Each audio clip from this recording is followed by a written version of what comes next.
Değerli izləyicilər, videonu bəyənib kanala abunə olun ki, hər kəs son xəbərlərdən anında məlumatlansın.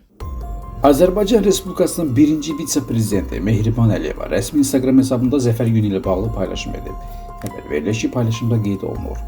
Əziz həmvətənlər, Vətən müharibəsində əldə edilən şanlı zəfərin 5-ci ildönümü münasibətilə hər birinizi səmimi qəlbdən təbrik edirəm.